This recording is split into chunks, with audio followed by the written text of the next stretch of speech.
All men should watch this video. 7 psychological tricks to make any woman obsessed with you. This isn't about manipulation. It's about control. Your control. If you value strength, focus, and quiet power, hit subscribe now. Weak men won't survive what comes next. Ask yourself this. Why do some men walk into a room and instantly pull her attention without saying a word, while others chase endlessly and still get ignored? It's not looks, not money. It's psychology. The unseen current that bends desire before words even begin. You've been trained to chase validation, to overinvest, to beg for attention. But obsession isn't built by pursuit. It's built by absence, by self-restraint, by silence heavy enough to pull her in. Stoicism teaches that control begins with detachment. When you master that, you stop chasing women and they start chasing you. Watch closely. Each of these 7 truths will change how women see you and how you see yourself. The question is, are you ready to become the man she can't stop thinking about?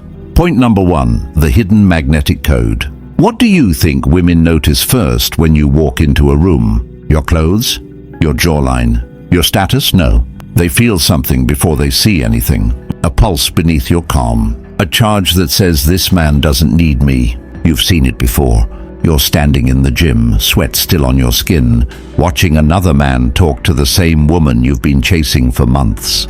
He says little, she laughs more. You grip the dumbbell tighter, wondering what he has that you don't. It's not money, not looks. It's the signal, the hidden magnetic code that tells her he's the center of his own gravity. Epictetus once said, "No man is free who is not master of himself." In Rome, men who held power spoke little. Their silence was currency. Their calm made others speak first. Now, in a world built on noise and validation, that silence is even rarer. Women don't chase attention. They chase presence. They sense when you are not swayed by their words, their smiles, their distance. When you hold your line, you become unpredictable. When you chase, you vanish. You think attraction is built through action, through proving yourself, through constant contact. But obsession begins in stillness. It's born when she realizes she can't read you, can't control you, can't move you. Every glance, every pause, every controlled breath is communication. Your discipline is the language. Your restraint is the message. You don't need to speak to make her feel. Train your silence. Ask yourself, can you stand in her presence without reaching for validation? Because once you can, everything else shifts. She feels your gravity before you even speak. And when you master that, you unlock the next layer, how silence turns into influence, and influence into desire. That's where the real power begins. Point number 2, silence as power. When was the last time you said nothing and still owned the room? Not out of fear, but control. Most men fill silence with noise because they can't handle the weight of it. Picture this. You're sitting across from her at dinner. She's testing you, watching your reaction. You laugh too soon. You talk too much. You give away the power she wanted you to hold. She leaves that night bored, not curious. Marcus Aurelius wrote, "The best revenge is to be unlike your enemy." In his world, silence was armor. It separated strength from chaos. Now in yours, silence works the same way. It tells her you are not moved by games or words. In a culture that celebrates loudness, silence unsettles. It forces others to face themselves. It turns attention into pressure, and pressure reveals truth. When you choose not to speak, you shift focus. People project their insecurities onto your calm. Women especially start to wonder what you're thinking, what you're hiding, what you're capable of. That curiosity is the spark of attraction.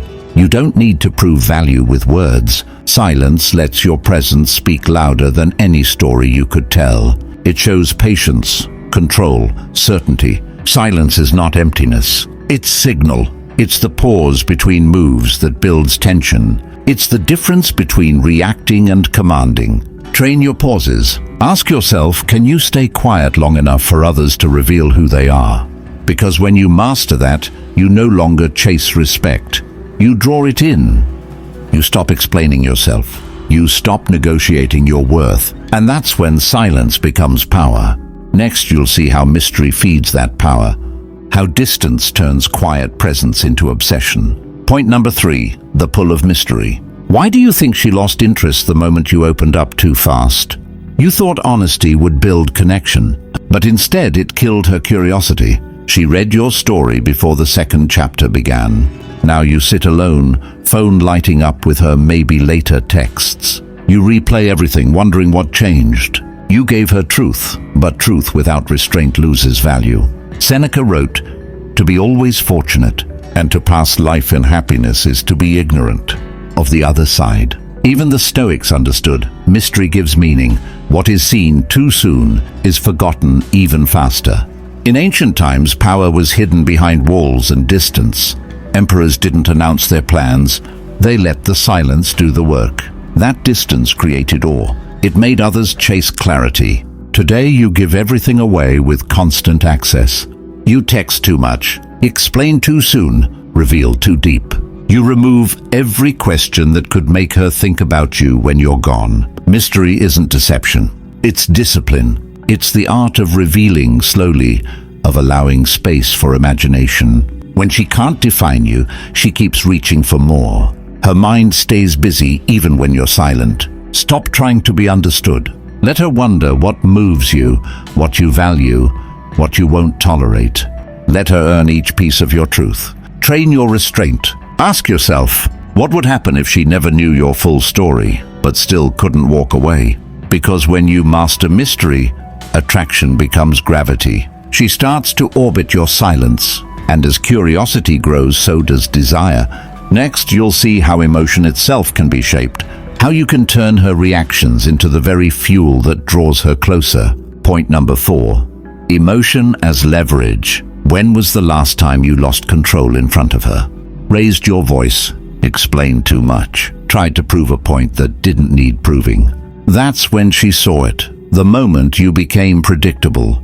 You think showing emotion makes you authentic, but when your emotions control you, they expose your weakness. Every reaction becomes instruction.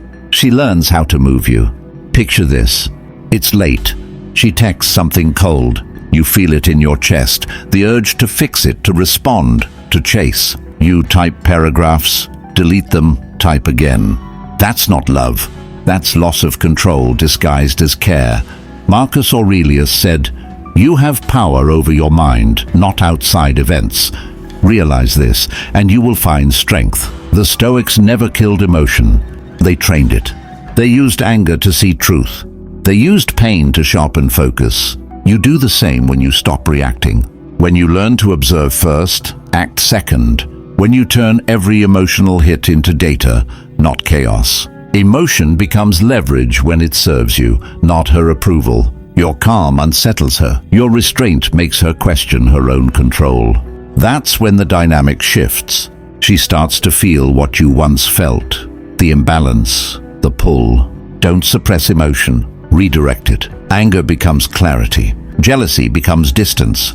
Pain becomes silence. Train your reactions. Ask yourself, how much power have you given away in moments of emotion? Because once you reclaim it, every word you say hits deeper. Every pause becomes authority, and every calm decision builds attraction rooted in respect, not chaos. Next, you'll see how absence multiplies that effect, how distance becomes the spark that keeps her addicted to your presence. Point number 5, absence creates desire. When was the last time you let her miss you? Not the fake kind, where you wait a few hours to text back. Real absence. Days of silence. Space heavy enough to make her question herself. You fear that distance kills interest. You think she'll move on, forget, replace you. That fear keeps you chasing, and that chase kills mystery. Picture this. You used to wake up to her messages. Now the phone is quiet. You scroll her profile, check if she's online, invent reasons to reach out. That's not connection. That's addiction. Epictetus said, "He who seeks to be loved should first learn to endure being disliked." Absence is not punishment. It's proof of strength. In the ancient world, warriors disappeared for months. Their return meant something because their distance had weight. Today, men are always available, always reaching, always proving. That constant access kills value. When you're everywhere, you're invisible. Absence creates desire because it forces contrast. Your silence amplifies your presence. Your distance turns her memory of you into a question she can't silence. Where did he go? Why can't I stop thinking about him? You don't need to vanish forever. You need to detach. Pull back when you want to lean in. Let her feel the cold without you. Let her realize what she lost before you offer it again. Train your distance. Ask yourself, can you hold your line long enough for her to crave your return? Because once you can, your value multiplies. She starts to chase clarity, to fill the silence with her thoughts. And when she finally reaches out, she's no longer testing you. She's seeking you. Next, you'll see how control sharpens this power, how your restraint turns distance into domination. Point number 6, control over reaction. When she tests you, how fast do you react? When she pulls away, do you chase? When she gets cold, do you heat up? Every reaction is a signal. Every signal tells her who leads. You think control means power over her. It doesn't. It means power over yourself while she tries to move you. Most men lose that battle in seconds. Picture this. You're at the bar. She talks to another man. Your jaw tightens. Your chest burns. You act out, make a scene, try to prove your worth. But all she sees is emotion exposed. Predictability disguised as passion.